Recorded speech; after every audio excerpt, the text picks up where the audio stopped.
Hello and welcome back to our channel Trading for Beginners. Today in this video I'm going to show you how to cash out on Etoro. To do so, follow some simple steps with me.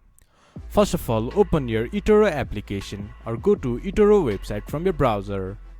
Once you have logged into your account, this type of interface will appear in your screen.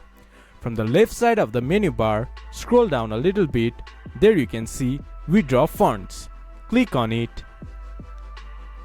Then enter the amount that you want to withdraw. Then click to got it.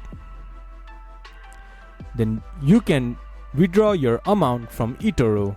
This is how you can withdraw your amount from Etoro. This much for today's video. If you guys find our video helpful, please leave a like and comment. And do not forget to subscribe our channel and hit the bell icon. I'll see you guys again in our next video. Thank you for watching.